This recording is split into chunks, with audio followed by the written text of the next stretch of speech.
we started with a focus kind of on like the buyer side of things for our group. We have this kind of nice cycle where a lot of the people we helped out buy places now. That's like an ownership cycle. So we're like, we're starting to see that like, oh yeah, grinding, in Markham and places in the South Side and like, and doing all this other stuff is paying off. We dove in headfirst to being investors as well. Like when people come to me, I'm not just like, yeah, I read a book once, or I listened to a podcast once. All of that helps. You should do all of that. But just knowing firsthand, hey, these are the things that actually do happen. This is what things actually cost. We both have business degrees. We do all these great things. We can do math, but just living it is I think our best advantage.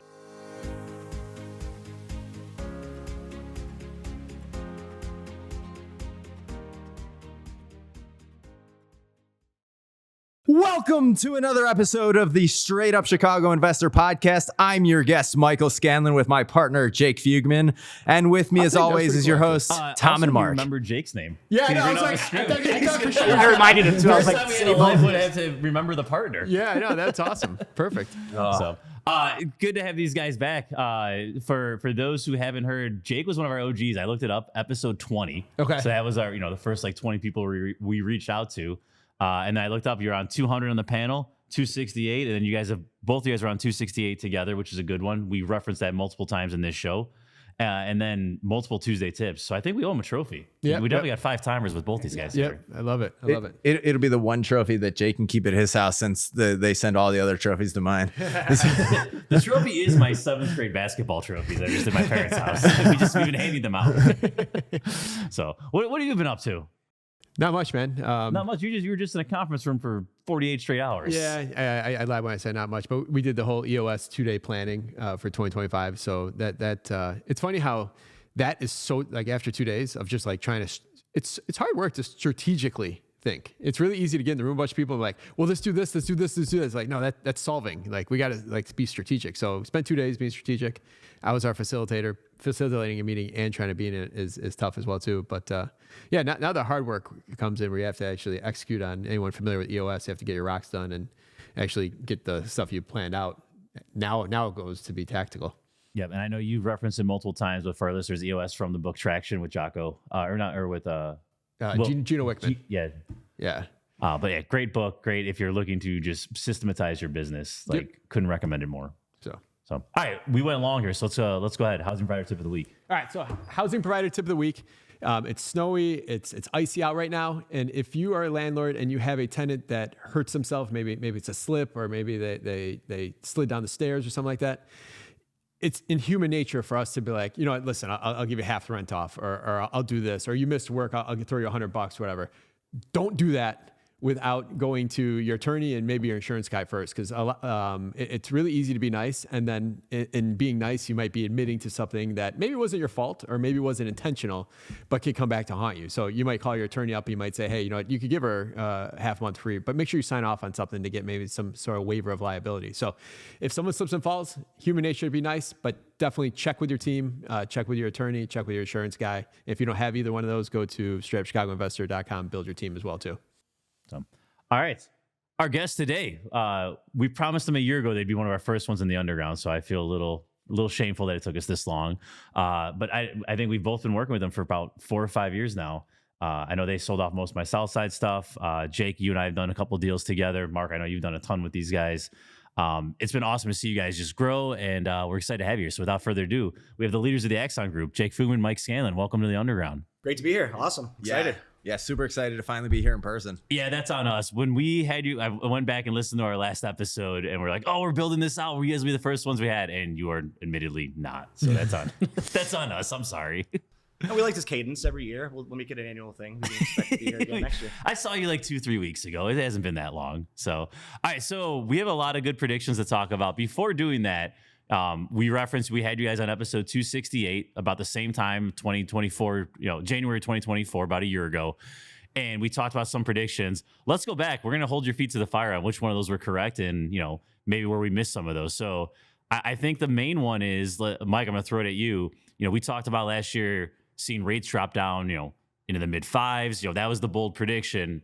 Obviously didn't happen. So everyone's mad at you. Everyone went out and bought buildings thinking Mike Scanlon's got everything figured out here. You know, and we did hit the high fives at one point, you know, low sixes, high fives, depending on product. So, you know, FHA was into, FHA VA were into the high fives at one point, and then everything went backwards, and people, you know, still have concerns about the economy. The economy stayed much stronger than expected. You know, the jobs reports were not negative, which is a good thing from a, you know, a global perspective, from a US perspective, that we have a strong economy. But, you know, with everything that was going on, I expected us to see some weakening as the interest rates stayed up of the economy, and somehow the economy stayed strong.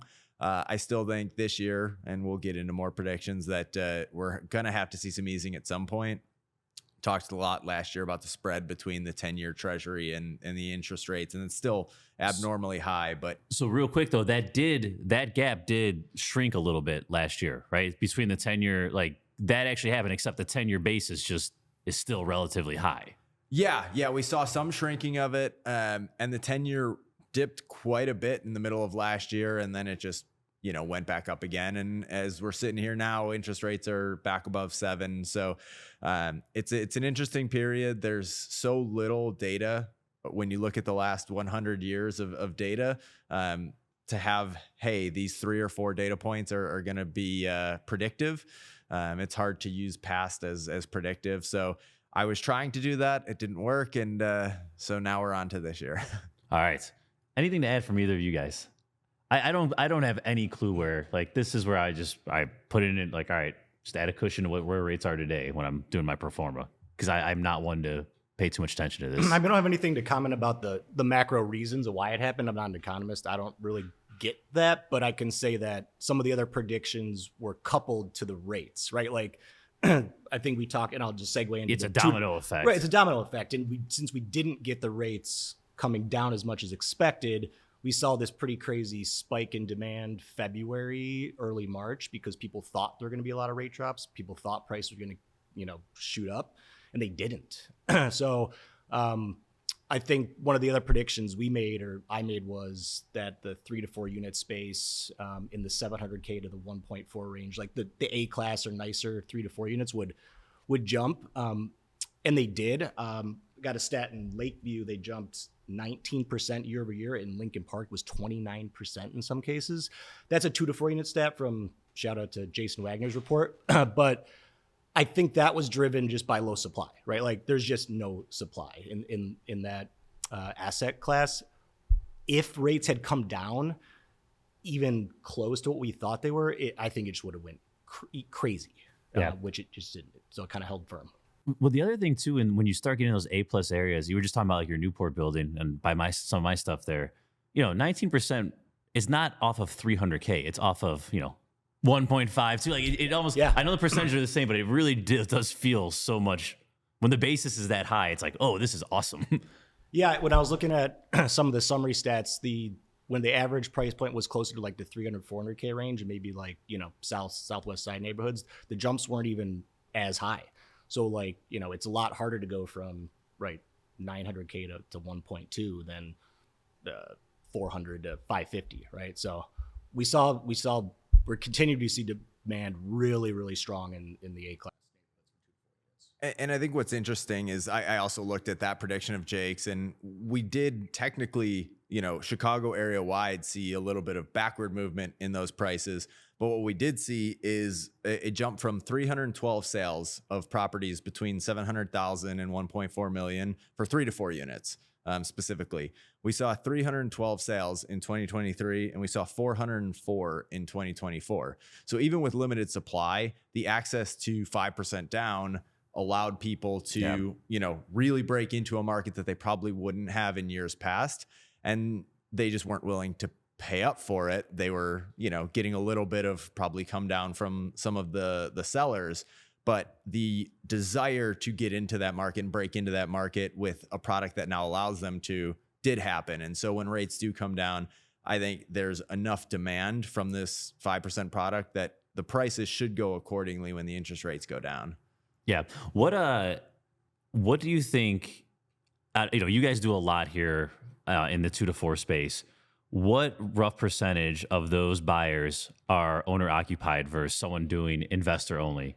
It's one of the things I struggle with. If I'm not doing huge value add, there's no way for me to ever make numbers work investor only. Like I got to like completely reposition the building. It's hard to say like what percentage of them they are, but I would say that we always prep our sellers who are selling a 2 to 4 unit. Make sure you have one of those units either vacant or soon to be vacant, because you're going to get, and we use, this is a very rough number, but 10 to 20% better pricing value if you can target a house hacker. Yeah. I'll say that. So it's hard to get the numbers to work on a 2 to 4 unit building with pure investment financing like right now. At 8% rate, 25% down, the leverage sucks, the rate sucks, right? Like we're always telling people, maybe shift into mixed use, try to get something that's a more pure commercial if you can, or target something that's just alternative, like because the 2 to 4 unit pure investment space is still tough to break into. And it's not going down because then you're competing against those owner occupied. Never want to compete. Never want to compete against them. Yeah, like there's no play there. Well, let me ask this question. In 2024, on the owner occupied side, so going back 15, 20 years ago, you used to be able to live free or almost free. Like where does that end up being? Are you almost just paying a similar amount of rent that if you went down the street and rented that same unit for these house hackers? No, that's a great question. I think a rule of thumb that I use, and I'll tell people, is if we're underwriting a 2 to 4 unit and it'll break even at current financing terms post move out at somewhere around 15% down, it's a decent deal, right? Like that's a high level filter. So 15% down with the gross estimated rents fully occupied. If it's, losing a couple $100 with vacancy expenses and all the other underwriting that you should be doing, not bad, right? Not bad. If it's losing $2,000, okay, maybe it's a duplex in Lincoln Park, right? If it's, cash flowing at 10, you're not going to get something these days that cash flows at 5 or 10% down post move out. Just doesn't really exist. Yeah, you have a higher loan balance, and that higher loan balance is at 7% or whatever. You're getting hit up the super tough. Yeah, the leverage on it is just too much. So we set expectations up front. Like if you want better than that, you need to change locations to get a lower price per door, or we need to just shift kind of entirely, because that's just kind of what Chicago's doing right now in general. Yep. Good insights. All right. Condos, something we don't talk about much on the show. Downtown condos. We said, we thought we'd see a little bit of rise there. What actually happened in 2024? So that one barely ended up being right, but it did end up being right. So after COVID, like we had talked about last year, people kind of fled from the city, and we saw negative trends in the prices of these downtown high-rise condos. And so I said last year, and I'm going to pat myself on the back because it's one of the ones that we got right, even though we didn't get many right, that we barely saw an increase in price. So we saw a 0.64% increase in sold price. Average 2023 was $531,495. And then average price in 2024 was $534,877. Well, so killing it. Just crushed that prediction. And then we did see an increase in units sold. So a 2.86% increase in sold units from 2624 in 2023 to 2,699. So not much, but it was trending from being negative into the positive. So it's not like it was a break even and just barely went over break even. It was negative and then it went positive. So it's more of an increase versus the prior year, than it seems, because it was going backwards and it reversed a trend. You guys said the inventory for 3 to 4 or 2 to 4 was higher number of transactions. You just quoted their condos were higher as well too, number of transactions. Was that something we saw coming? Did you guys think that was going to happen, or why do you think that is? Or maybe 23 was such a low, Yeah, I think people were scared in 2023 because that was the first time that they had seen high rates in a long time. High being relative. If you talk to anybody, our parents' age, they'll tell you that we're being ridiculous about that. Hear it all the time, but high compared to the last 10, 12 years. And so we had this stall there in 2023 where people didn't know what to do. And then they just kind of accepted it. And then it was either yes or no. But with, the way things were going with COVID and high rates, it just seemed like people were going to be hesitant to move back to the city. There were a lot of units that were just sitting there. People didn't want to buy into these high rises. They didn't want to do anything that didn't involve, working from home, which meant they didn't have to live in a high rise downtown. But a lot of those units that were sitting there were probably the ones that were picked off and increased the volume a little bit. And then, new listings coming on as people started to realize that they were starting to sell again. So again, it's not a huge uptick, so it's hard to, put a full narrative on it. It may have just been a slight positive trend just from maybe even when rates dipped a little bit.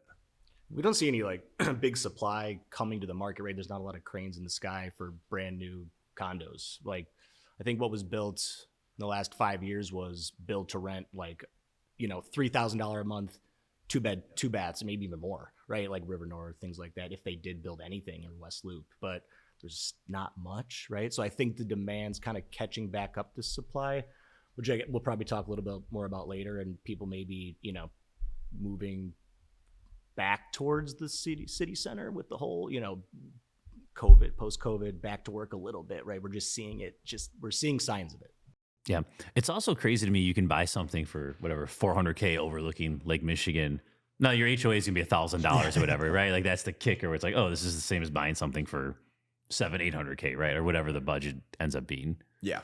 Yeah. No, we've got a seller that's thinking about selling this year, and you can buy a nice 2-bed, 2-bath condo overlooking, Grant Park for $250,000 if you can stomach the $1,200 HOA. But people are starting to do it again, it seems. Yeah. Cool. All right.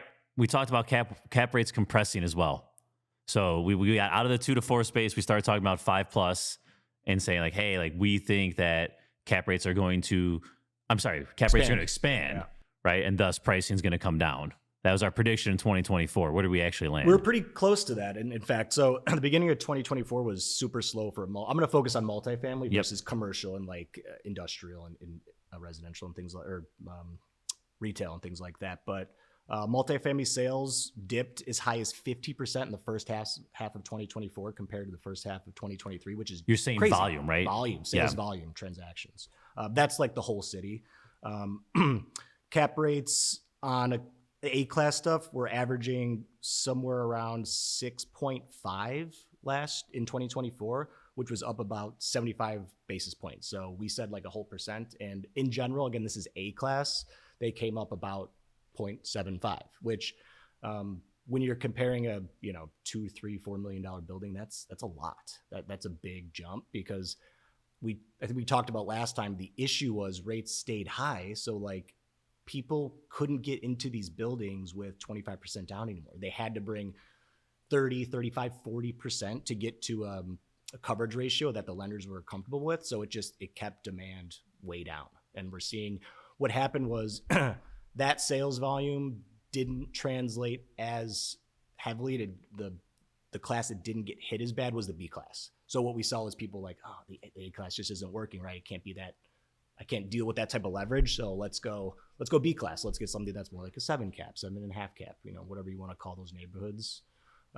Did a little bit better than the A. So and we'll see if that continues, but we've done some of those deals and that's what was happening. It's like, it was hard to unload. People were trying to, advertise, I have this awesome assumable debt, 4% of assumable debt, but guess what? For 18 months. Exactly, 100%. Right, like, so like we're running the numbers and we're like, you're going to have to refinance in 2 years, maybe a year and a half, 2 years at best.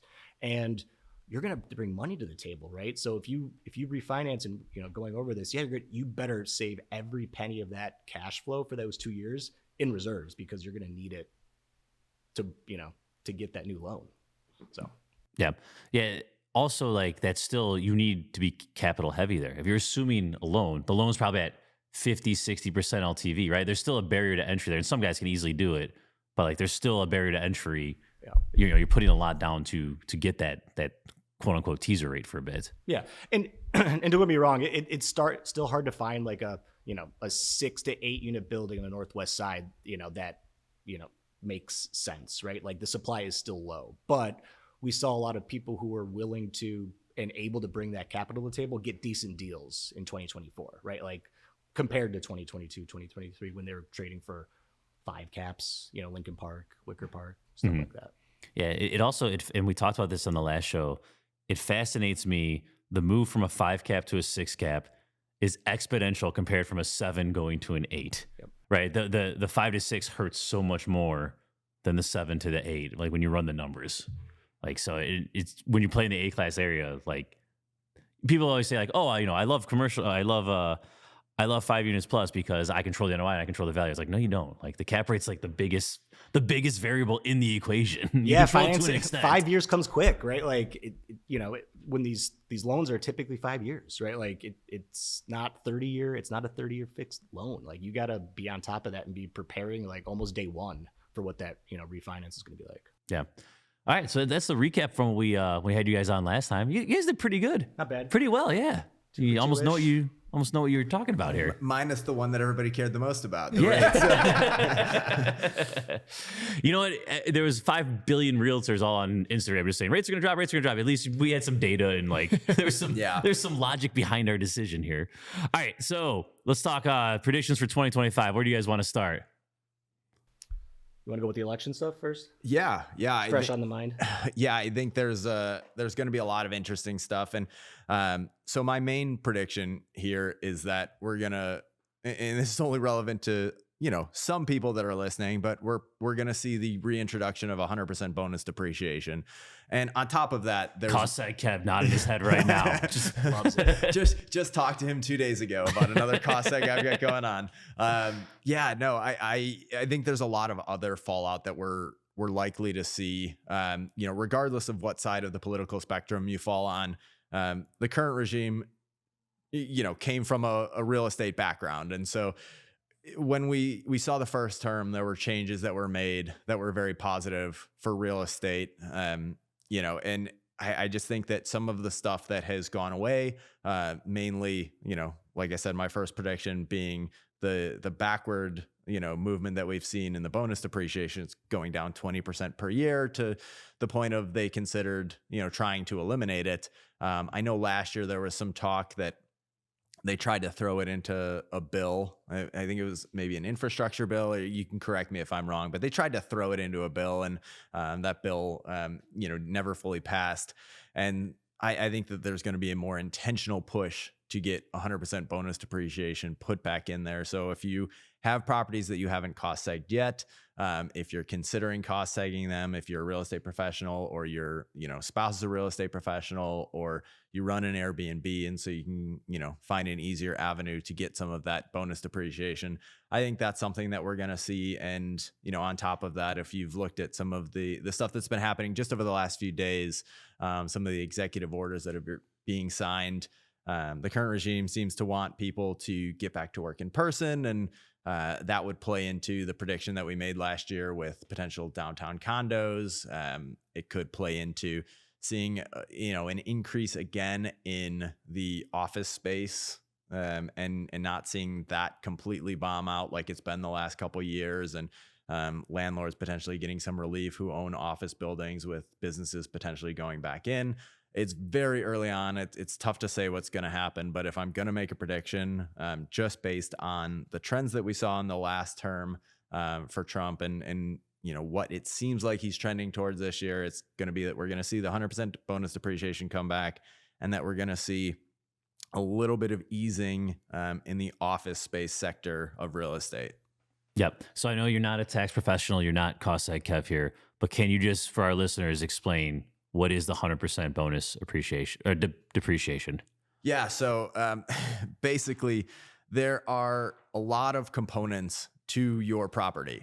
And those components, depending if you've got a residential property, are going to be depreciated over 27 and a half years. If you've got a commercial property, it's 39 years. And learned from Cost Seg Kev the other day that apparently now Airbnbs are also 39-year depreciation schedules. Which is interesting because I'm under contract to buy my first ever Airbnb property. So I learned that one very recently. So you take that normal depreciation, and the 100% bonus depreciation allows you to take certain components of that property and accelerate all of the depreciation into year one. Now, when you reduce that, you can't take all of that amount.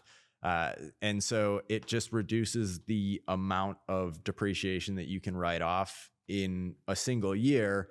And therefore, ease your tax liability. And so if that gets reinstituted, then when you're doing something like a cost seg study with cost seg Kev, then Just this guy plugs left and right. 5 already. Yeah. then you're going to be able to take a bigger write-off in that year. And for, people like us that are real estate professionals, it can be very beneficial.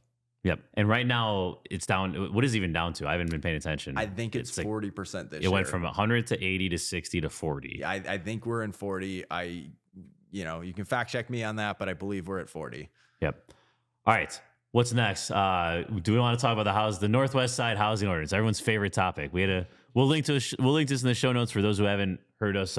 We had Luke on a few episodes ago. I don't know the episode number, but we'll link to that as reference. Yeah, definitely. I mean, this isn't so much a prediction as it just is like something to watch out for, right? Because it's happening. It came to fruition in October-ish. I think it was voted on originally, brought to council like out of nowhere, pretty much intentionally. So landlords and property owners couldn't react quickly enough.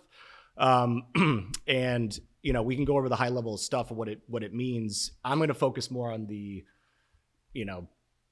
right of first refusal versus the demo stuff. But there are two different sides of this, right? There's one side that is increasing the demolition costs for builders in a major way, to kind of slow down that gentrification and tearing down a 2-flat typically to build a single family is like what they're trying to do. And there's 2 areas for this. So I'll mention this because I didn't know it until I did some more research recently. Is there's this area on the Northwest Side, which is mostly Logan, right? And you can look that up to see the map. But there's also Pilsen, right? Yeah. Pilsen is only affected by the demo portion of this. It's not affected by the first right of refusal tenant, situation, right? Just so people know. So Pilsen will see less of an effect in regard to maybe value and the turnoff of FHA buyers and things like that. But they are going to see the effect for the new construction tear down developer deterrent situation, right? So March 1st is the date that is currently supposed to go live. It's been pushed off, I think, at least twice, right? It was October/November, and then it was going to be maybe in February. Now it's March 1st. So I don't want to misspeak exactly, but anything not sold or under contract by then will have to comply. So if you're under contract, how do you give your tenants notice? It's kind of too late. They'll figure that out. I think they're going to, NAR and, Chicago Association of Realtors will find a way to make that work. But after that, the notice to sell is going to happen for 30 days for a 4-unit or less. 30 days in advance, you got to let your tenants know you're selling, right? 60 days for a 5+ multifamily building. That's just the notice to sell. Just, hey, what's up? I'm about to sell. Here's your notice. Plan ahead with your realtor and things like that, which is, we get people typically come to us that aren't normally planning that far ahead. And it's just, you're going to have to give them the bad news. The expectation is that sellers cannot claim ignorance to this. The city is like, no. You understand, you have to comply. It's not like, oh, I forgot it's on the market. Like, no, penalties, take it off. We'll see how that pans out, but it's happening. Then you get into once you get a bona fide accepted offer, you get into the first right of refusal situation with the tenants, right? So for 5+ units, that triggers a 90-day period for those tenants to deliver their potential interest in buying the property, right? So 5+ units is 90 days, 3 to 4 units is 30 days, and 1 to 2 units is 15 days. So this applies to single family rentals as well. It's rental properties, any one thing with the tenant, right? So single family has to comply to this as well if you have something rented out. Condos, I don't believe so, right? So the HOA is still going to kind of control that.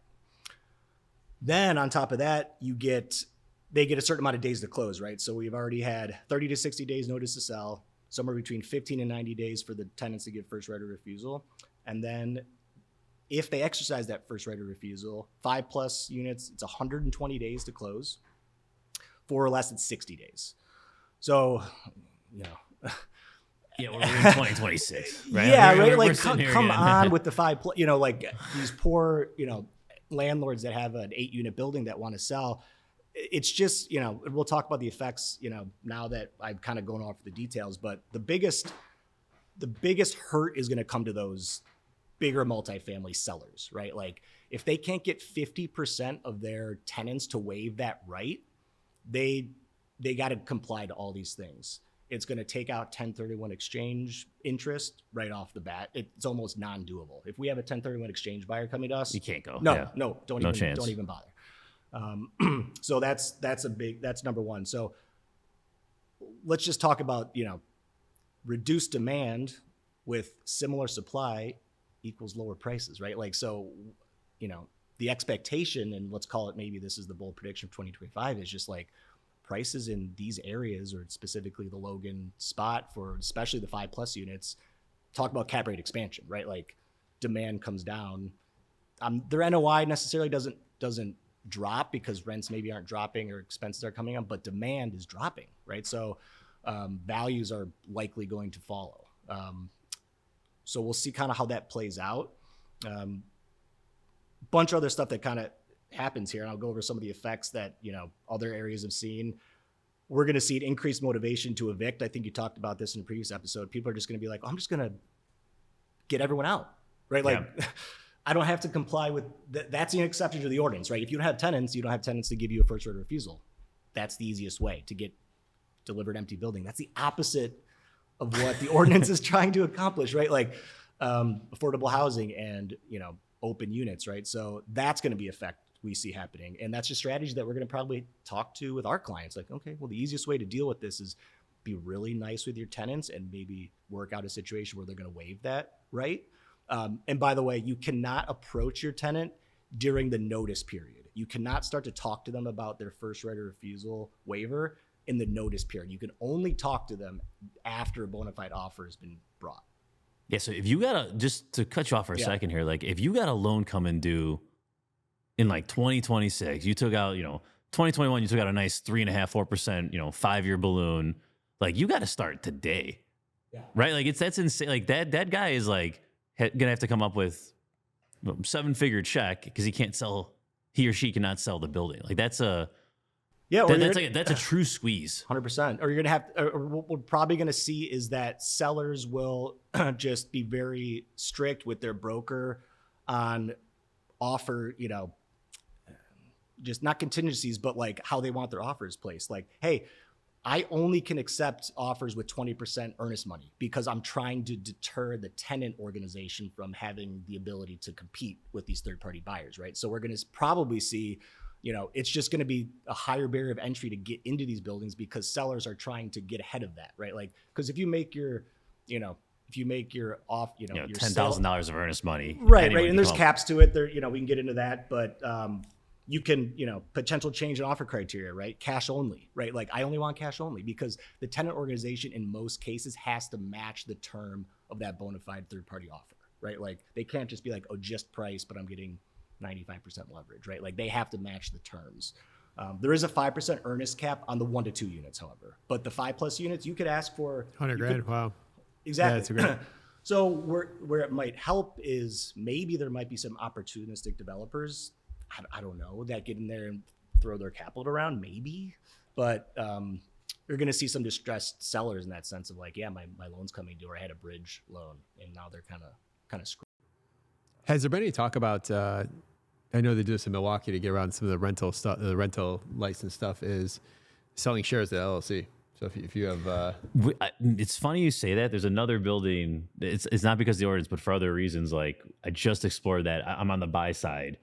But like the LLC owns like different things too, so it wasn't going to work out. But if you have an LLC just for that building, then yes, because this is what same thing people brought up when they were gonna pass the giant the tax stamp, bring it home one. Yeah, when that was going, as people were talking about just buying the LLC and taking as of right now, shares. there's stuff that prevents that. You're not gonna be able to get around it. Mm-hmm. And you mentioned the rights, so there's another provision in there that says, for 1 to 2 units, a tenant can sell their first right of refusal to a third party. Correct. That's what they want to do here. Right. 3+, you can't, right? So there's not one tenant that can kind of like, hold you hostage. But if it's a 1 to 2 unit, you can just have a tenant say, yeah, I'm going to exercise that right. And then go shopping. They're going to go shopping. They can get paid whatever they want for that first right. They can go to investors. Dude, if you're 20 years old, there's some arbitrage here. Make a few grand. I think just lease up a bunch of places. Mark, when it first came out, you forwarded me a link. You're like, just curious, like, what are you guys, are you guys going to try to, insert yourselves in any way, helping or hurting, I don't know, like to tenants or landlords. And, there might be a scenario where investors are advertising, soliciting direct to tenants of 1 to 2, 2-unit buildings and being like, hey, you ever get a notice to sell, call me. Could happen, right? Yeah, that's nuts. We got to bankroll Lance. Lance can go move around all around Logan for the next 4 years. Another thing, now we're on the topic, there's a 1 to 2 unit provision right now that people are pretty pissed about in this, is that you need to allow tenants to stay if you buy a building until the end of their lease, which is typical, right? You have to honor the lease terms, or 6 months post sale, whichever is greater. So if you have a tenant that's leases coming up a month after the sale of a 1 to 2 unit building, you have to let them stay 6 months. Which FHA buyers usually sometimes they take advantage of that because like, oh, you have to. This is going to really kill the house hack demand because there's already, house hackers are typically first time buyers, right? They don't want to deal with government compliance. They don't want anything that complicates the situation. Let's just look across the block, right? Yeah. Type of thing. It's already happened. I have some house hackers that were looking in that area, also like Irving, and I brought this up to them. They're just like, take it off the list. Not dealing with that. We're flexible enough, right? If you know early in advance. So, it's going to have that, I'd say unintended consequence, but lower demand, lower prices. So, we'll see how it goes. I did do a little bit of research, and this, we want to focus on what are the effects of this, right? And this has happened in a few other places. Washington, D.C. did this in like the 90s, I believe. I looked up some of like what happened there. Of the deals that were done, which weren't that many, where tenants elected and actually successfully created organization or purchased the property. But 51% of those deals, those tenants were able to negotiate improvements to the building. So what we've seen in that case study is that the tenants now have leverage against the landlord to be like, okay, I'll waive my first right of refusal. I want a new refrigerator. Oh, I'll waive it. I want $10,000. They can ask for whatever they want. That's perfectly legal. This is just cash for keys. Yeah, like on this is a steroids. very Like, Chicago way of doing things. Yeah. So we'll see how that goes. But in that case study, 51% of deals that were done is what, the facts were, is that the landlords did improvements to the building to get to a sale. Bottom line. So everyone's got a number. Everyone's got a number. Oh man, I've been thinking about it for the rush. Now, I haven't gone back. I failed to go back and look at this up, but when this came out, people started saying like, yeah, they've been doing this in Woodlawn in a certain pocket for two years. What pocket is that? Are you guys familiar with that? Yeah. So there was a pilot program in Woodlawn 2020. 0 tenants have leveraged the program. I've heard no one's taking advantage of it. I think the biggest reason why is because it was in that pocket very close to the Obama Library site where there already was a high percentage of affordable housing. So it just wasn't necessary. It just didn't really come up. Yeah. So that's not like a good apples case study where Logan is like, they're also trying to curb gentrification, but it's like a much bigger area and much more the demographic strict supposedly. So we'll see. Yeah. Fun stuff. All right. We got a lot to cover, so we're going to keep going here. The move back downtown. We think that's happening? We think 2025 is the year? Which one of you guys is taking this on? So I can take that on. So it does go kind of along with the predictions we made about, the change in political power for our presidency. But there's a lot of other factors that are going into it as well. We've seen ridiculous pricing. If you guys have been paying attention to what's been going on in the western suburbs, especially, but there's been, the suburbs have been bid up year after year for the last several years. So yeah, Clarendon Hills. Yeah. I put an offer with them. Yeah. And I saw that text come through from you about wanting to put it was a Sunrise, right? Yeah. So it's just so much stuff in the suburbs is getting bid up year after year ever since COVID. And yes, I understand, like, work from home, people are happy to move out of the city, or they were, especially when COVID first happened, and prices were a lot more affordable 4 or 5 years ago when COVID first happened than they are now. We've gotten used to over the last several years. If you see a property in, I don't know, let's call it Wheaton or Lisle or something like that, whatever it gets put on the market at, assume 50,000 to 100,000 more, just because there's so much more demand than there is supply out there, and people are just constantly moving in droves. And if there's, a house that's going to come to market, you can assume that there's somebody closer to the city that's waiting for that house so that they can move, westward or southwest, or, and we are seeing some development, but where's the development going on? There's only so much land. We're seeing Plainfield, Oswego. It's really the outlying areas that are still a little bit further out than people are really wanting to move. So the houses that are already built, the houses that, are maybe being built on a single lot within like Downers Grove or something like that, there's so little of that versus the amount of supply that people are starting to get priced out of the suburbs. So do they want to move to, the nearer suburbs? Maybe. I mean, your taxes are out of control still in Oak Park.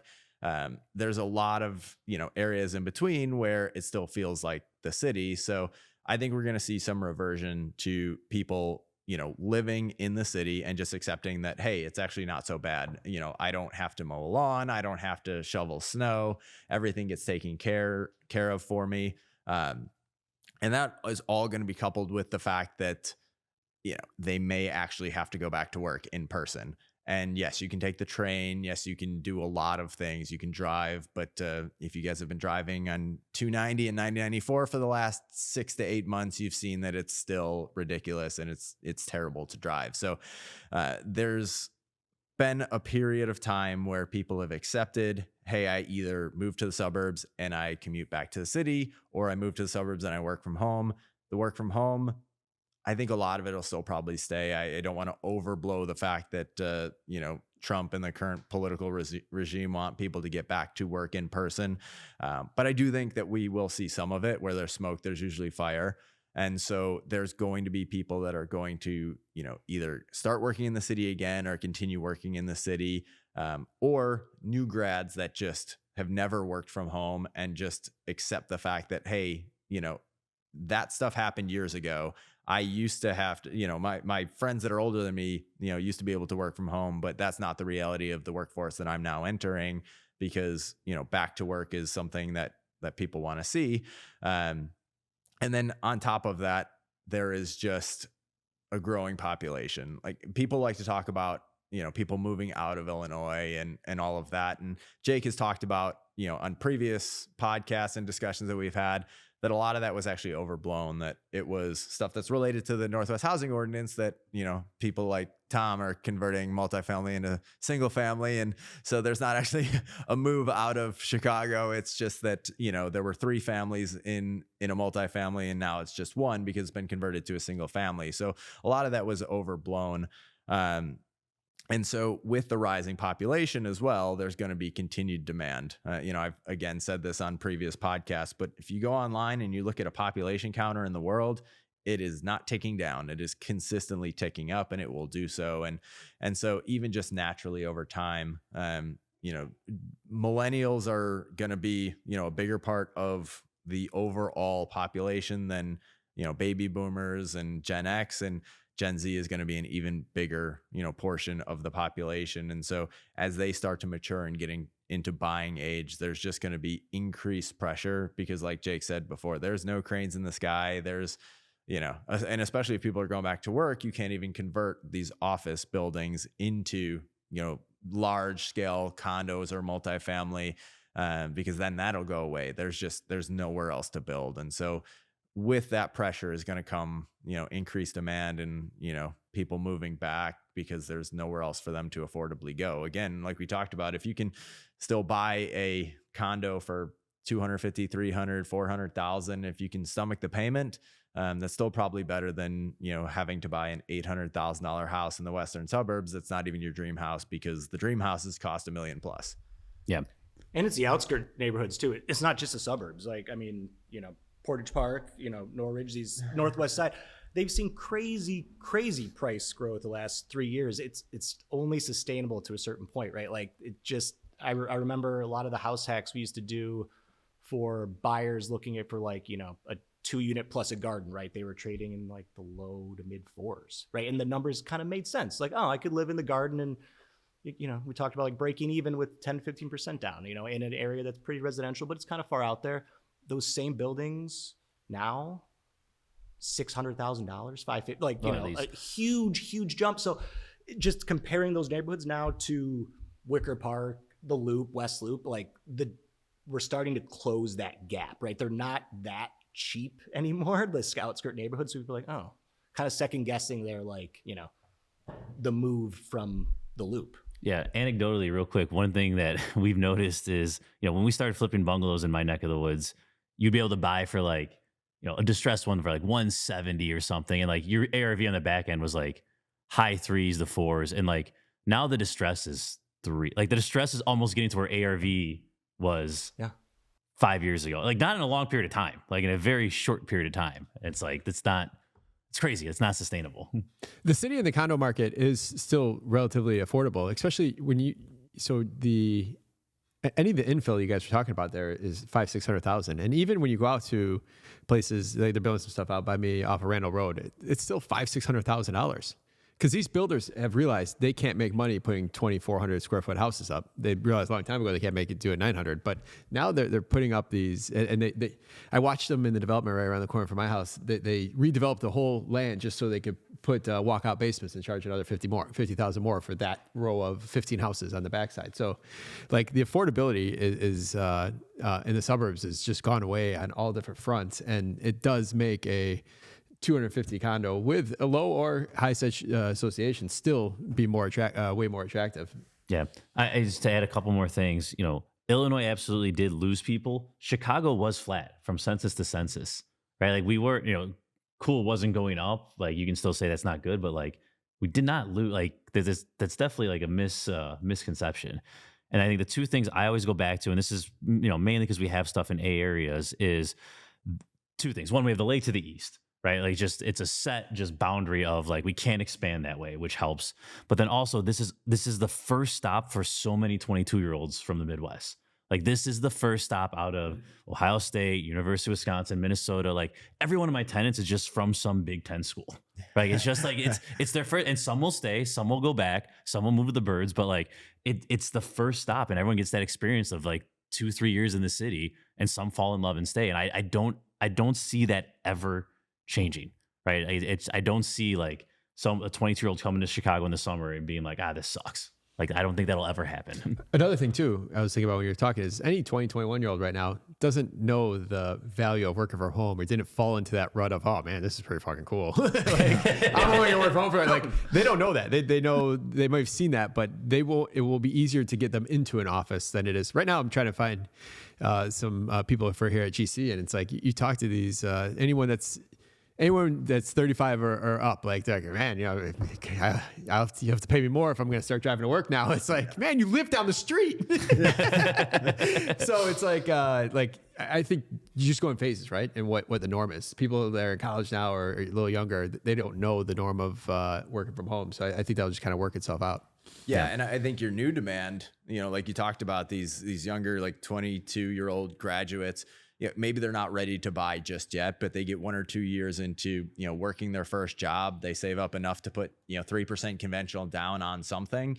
They're not going to be able to, afford that, Western suburbs house. They're probably not even ready for that yet. And that portion of the population is going to continue to get bigger and bigger than previous, portions of the population. And so, where are they going to look? I mean, we talked about these downtown condos, but there are, downtown, quote unquote, downtown condos that are just on the outskirts of the loop, where you can still get into, a building with only a, $200 to $400 HOA and buy around, $300,000-$400,000. And, it's maybe a 2-bed, 1-bath or something like that, but it's not, $900,000 with 13,000 taxes. So that's just going to probably stay the most affordable sector of housing in any areas that, new graduates and, couple years down the line type graduates are going to be looking, just because the previous generation, my generation, millennials, over the last 5 years, we've bid everything up. So sorry.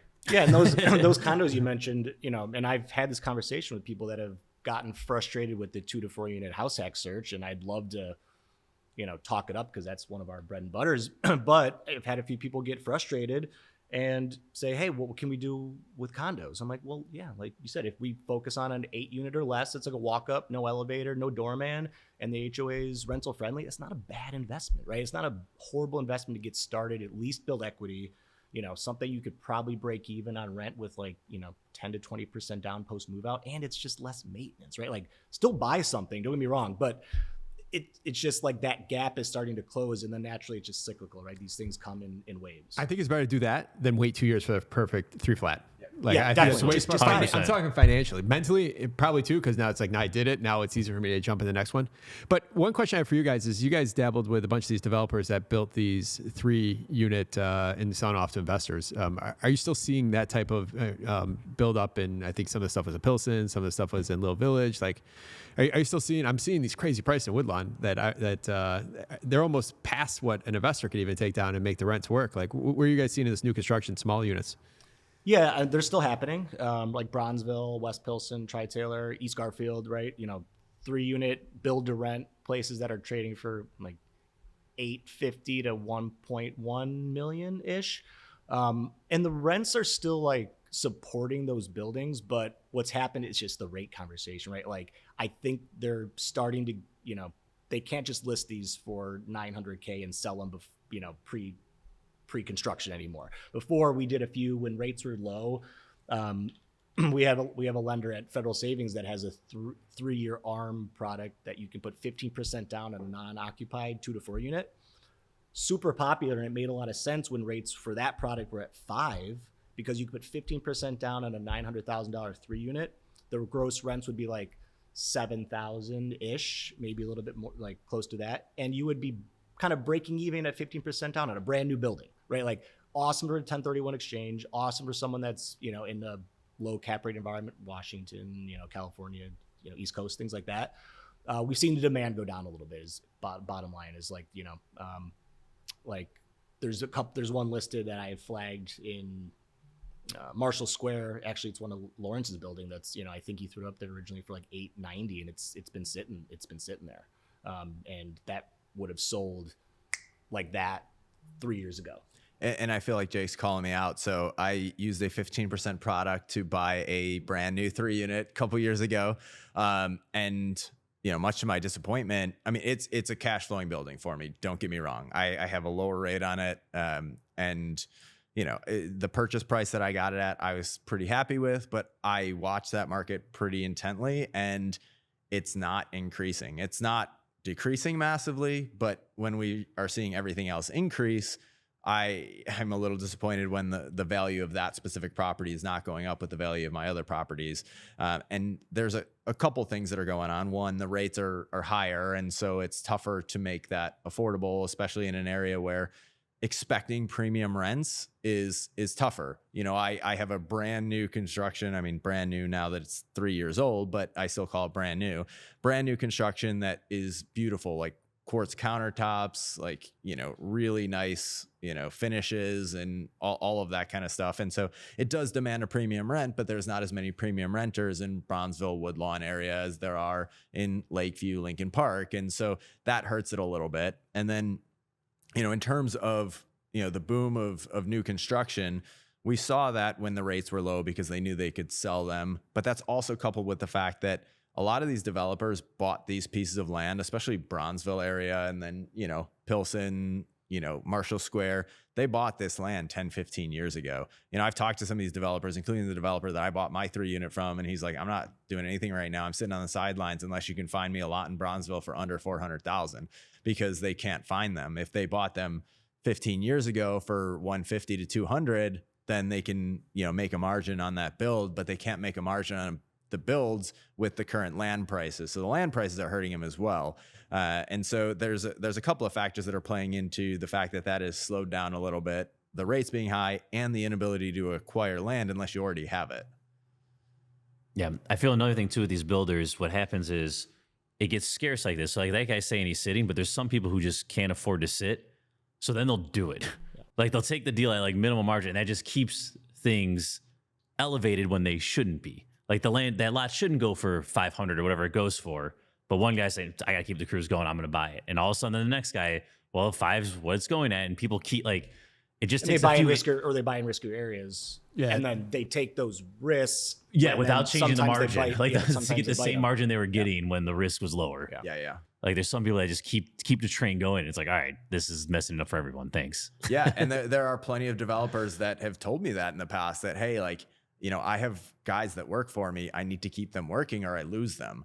And so, you know, they've told me I've taken, you know, and this is rehabbers and new developers. I've taken, you know, 0% on a, you know, a flip or a new build for myself because I needed to keep some of my guys working. As long as I have a couple other projects where I make a little bit of money or I make good money, whatever it is, you know, I do that. But I have a certain amount of guys that I need to keep working. So sometimes I buy 0 margin deals. And yeah, that does mess it up for the people that can only do one deal at a time and are trying to make money.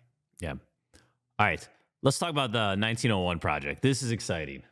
And I want to know how real you guys think this thing is here.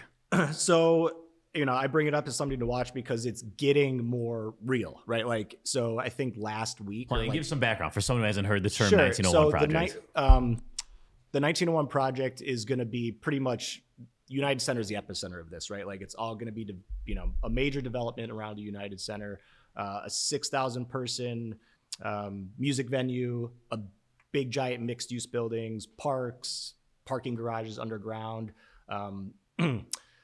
et cetera, right? Like supposed to be about 6,000 residential units, 20% that they're going to be affordable housing, but all privately funded by Reinsdorf and private owners, right? So that helps because they're not taking a lot of money from the city. Taxpayers aren't paying for this, right? At the end of the day. So that's a big hurdle.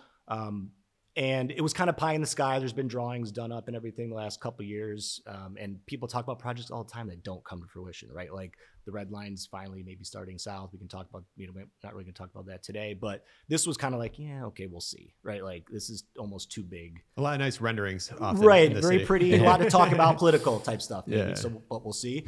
But it recently got approved by the Chicago Plan Commission, which, to be honest, I don't even know what that is. But like that was step one, right?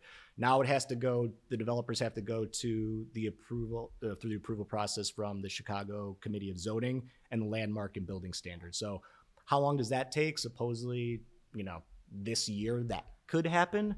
But then this is supposed to happen. Could take 15 years to build, right? Like this is generational. This is a Lincoln giant Yards undertaking, right? But it has the potential to like reshape that landscape right there. It's supposed to be happening in 7 phases. Phase 1, you know, could be done as early as like 2 to 3 years, and that's that music venue, 6,000 seats, with some other stuff surrounding it, a hotel and a public plaza for special events. That, you know. Best case scenario, if you're a proponent for this, is like those few things could be delivered in a few years. After that, it's like phase 2, you know, 3 more years, phase 3, 4, 5, 6, 7, up to 15 plus years. Who knows? They say 15 and we know how rehab projects go, right? Yep. Like could take forever, but it's still like it's still a big thing to be watching, right? Is it going to affect rents this year? No, right? Like, are you going to be able to sell your 3 flat across from United Center parking lot for like double the price? No, like they already know what they're doing. Like they've already bought up the land that's probably necessary to at least get this going, from what I know. But it's going to be one of those things that, you know, it is another gentrification of the West Side, right? Like this is going to push up prices. It's going to push out lower, you know, income kind of housing potentially, even though 20% affordable housing is going to be there. What's going to happen is prices are going to go up in East Garfield Park. Prices are going to go up in Tri-Taylor, right? Surrounding West Town areas. So good for some people, bad for others, but still something investors should be knowing about, you know, and planning ahead for, right? So we will see rents probably go up, hopefully, especially when workers come. This is supposed to create something like 6,000 short-term jobs. People got to rent, you know, live somewhere, right? So if you own in the area, medium-term, short-term rental opportunities in the next few years. But again, probably not going to happen like right away. There's talk about a pink line station at Madison. Again, planning way ahead, right? These things take years and years and years. So if there's opportunity, and if you're someone that wants to gamble or be opportunistic, it's probably something where you're going to have to kind of set your money and forget it, right? Like buy up a building, buy up land, whatever. You're not going to get that return right away. Rates are still kind of stupid high right now. But maybe that's an area where appreciation is above other neighborhoods just because of that buildup. Yeah, and I think that there's things that can exist in vacuums, but if you guys, happen to see this last year, I'm a big White Sox fan. So while they weren't spending money on the team and were trading everybody away, I did see that Jerry Reinsdorf did buy a set of parking lots that are adjacent to the United Center that he didn't previously own. I want to say he spent something like $5 to $8 million. So even though, that's somewhat pennies to a guy like Jerry Reinsdorf, the fact that he's starting to put money where his mouth is and buying some of the land around the United Center is just a small preemptive strike to say, hey, I expect this to happen. And, there's, we won't go down the rabbit hole of what happens if he sells the White Sox and they leave, but there's been a lot of rumors about that, but that would free up, a lot of capital that could be put into this project. And I think what they've probably seen is what's been going on with the Cubs and, what the Rickett family has done with creating, Wrigleyville as an actual like little village or around Wrigley. Cause you guys are old enough to remember when it was just Wrigley and then the rundown gross McDonald's and it was not anywhere that you wanted to go out. Yeah. It's Taco Bell. And now it's just, they have Chris Kindlemart and they've got, so much stuff going on there. And I think they've seen that there's enough proof of concept to say, hey, this is something that draws in a lot of money, especially if you own some of those buildings and businesses around there. And so I think that in and of itself, being the proof of concept, is enough to say that I'm pretty confident that they're going to try to move forward as much as possible with this. And they've already started putting their money where their mouth is.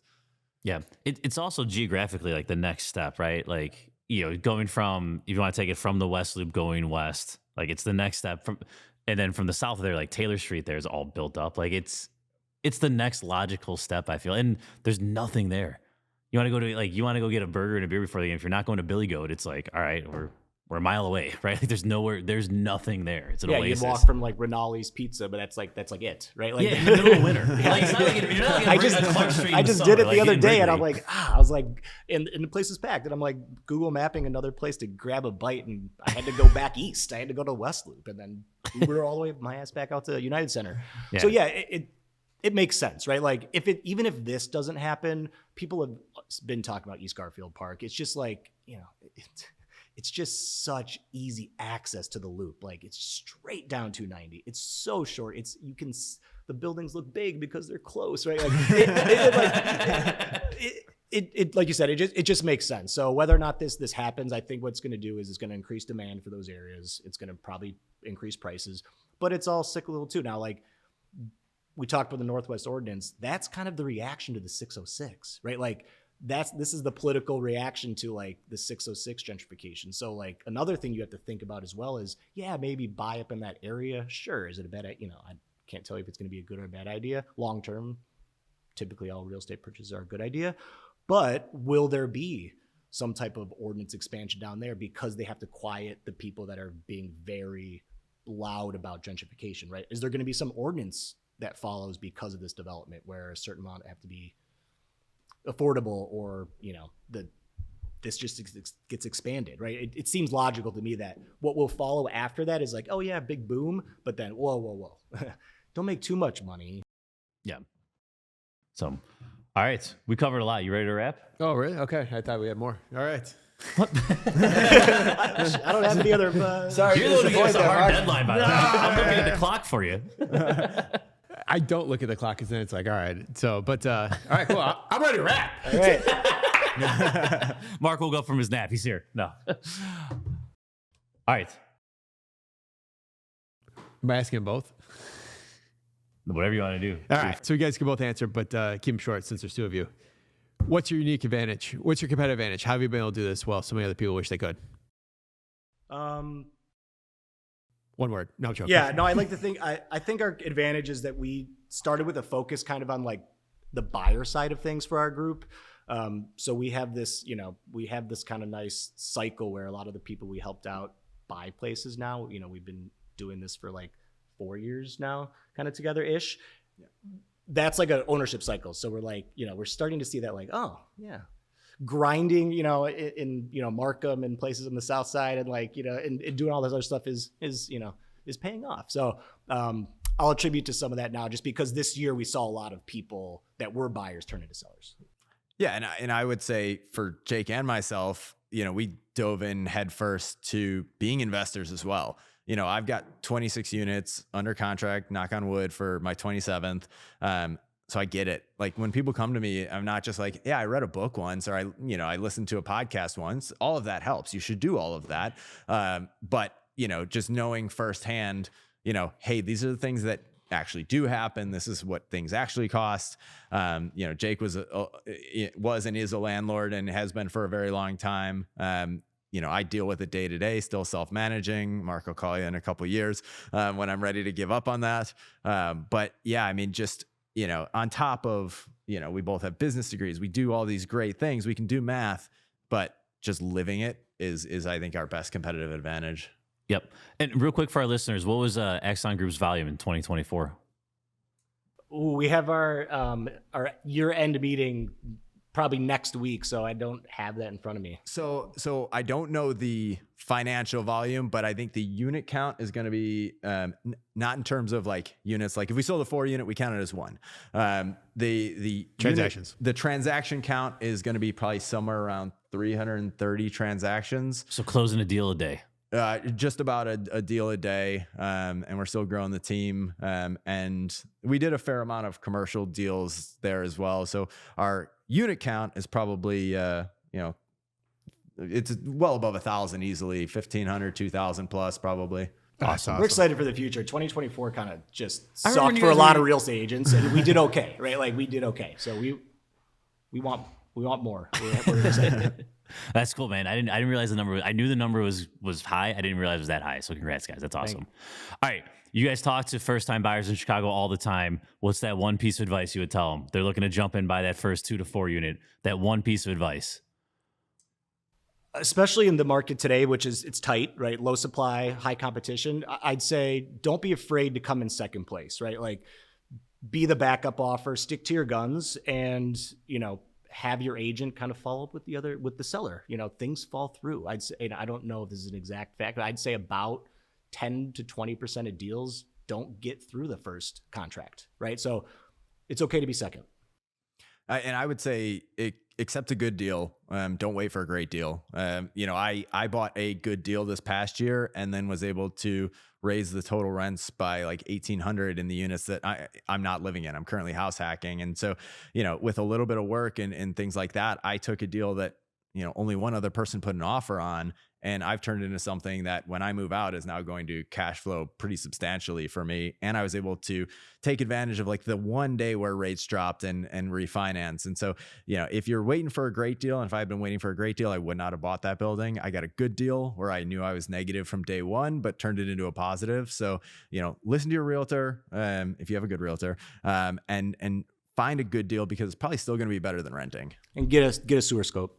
Yeah, absolutely. I'm telling you. Just get a sewer scope. I think I said this in episode 20. I don't think I rehashed it in episode 200 or whatever it was, but like, I just can't believe how many agents don't recommend their clients do this, or inspectors even. It's weird. Most inspectors don't It's do not both. part of an inspection. No, it's completely separate. And they don't even sell you on it. They're not even like, hey, you should pay they're just like, all right, we'll be out there. I It's got like- a great guy. That's all he does. He doesn't even do anything else. The but he biggest just does the camera. downside most of people that I see like come across in the first couple years of ownership, if they have a major downside besides a major tenant issue, is something to do with the sewer.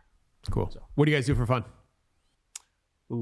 This winter I've been ice skating a lot. My daughter, I clear off the pond in the back now, and we play hockey. So Nice. That's been my go-to activity this year. So I'll say that. So I still work out. I still do all the things that, if anybody knows me, knows this, but I'm going to introduce a new one. So I am recently engaged. Congrats. And thank you. And one of the things that comes with, being engaged and living with someone is I now watch TV shows. I never used to watch TV shows.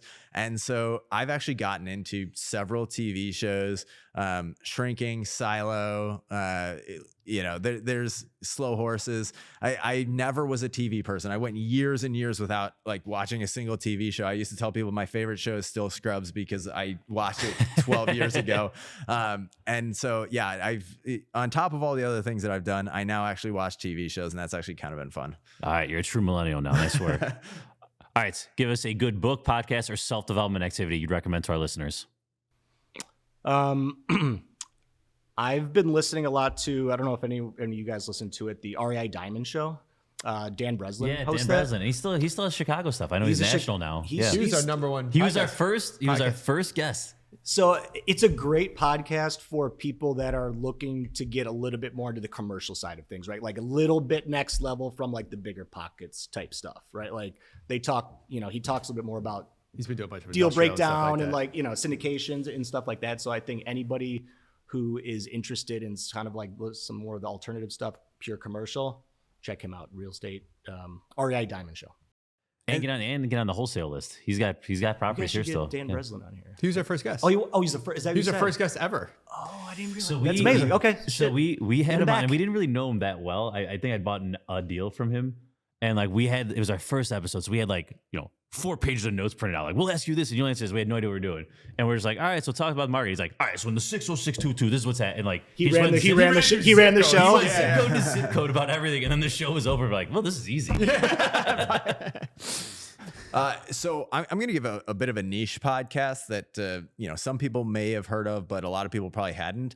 It's called ADPI, Active Duty Passive Income. A guy that I went to college with is one of the podcast hosts. And about 5 years ago, their Facebook group had about 1,000 people in it. Now that's over 50,000, and they've gained quite a bit of a following. And so a lot of it is for military members that are moving about and trying to, house hack when they move bases and things like that. And so it is geared towards, military members and their families and putting 0% down and things like that. But there's a lot of tidbits that you can learn about, different markets and insights that you can get that you may not be able to get from bigger pockets, and, very clever insights that some of these investors have seen because they've moved around the country and they've seen a lot of different markets. So I think that one is pretty interesting, even if you're not military. Ooh, I like that. Other than yourself, name a valuable resource for Chicago investors. I mentioned that 15% down product that Mike's used and a few of our investors have in the past. And that lender is Kevin Kaspers with the Federal Savings Bank. So I'm going to give him a shout out because he has some unique products, but also just services, conventional stuff. And, his team is solid. We hand him a lot of our business. So I'd recommend him wholeheartedly. Kevin Kaspers at the Federal Savings Bank. And I'm just going to make this fun and funny. I'm going to go back to cost seg Kev. And he's already given me a good deal on the cost seg that he's doing right now. So I got nothing to gain by this, but it's a 6 cost seg that he's done for me. And especially if my prediction comes true, cost seg Kev, he will save you, money on taxes if it applies. And he's actually really easy to work with. So good guy. Awesome. We'll link to both those in the show notes. All right. Thank you, Jake, Mike. You guys provide a ton of value to our listeners. How can they learn more about you? Is there any way they can provide value to you guys? I think the easiest way to get a hold of us is just go through the website, theaxongroup.com. You can also email us, info@theaxongroup.com. Comes to both Mike and I. And you Google us, we're readily available, not too hard to find. Yeah, and we've got the Axon Group Instagram. Jake's got an Instagram. Michael Scanlon, Realtor, Instagram. So there's a Facebook. Is a million ways to connect with us. If you Google us, you will find us. Awesome. All right, who are we playing for? Who is sponsoring? All right, There's 3 of you. You should get this. Sponsor today is Lavelle Law. We're playing. Michael Daniels is somebody that is who I pulled out of the hat, and he bought one of the we got cool new sweatshirts on the merch store. So he just bought it last weekend. So I bought I saw we had tank tops now. I bought one for summer. I actually saw that. Gotta start working out. All right. Yep, working out. We're back to that conversation. All right, Michael, if Jake, Mike, or myself gets this right, you get a $50 gift card brought to you by Lavelle Law. All right. You guys will get this one. All right, I thought we were, we talked about Marshall Square Little. I thought we'd hit on Little Village a little. I don't know if we even brought it up in this episode, but I got a Little Village question for you. So the largest Hispanic parade in Chicago happens on Mexican Independence Day down this corridor in Little Village. And your options are Cermak, 26th, 31st, or Marshall Boulevard. 26. 26th.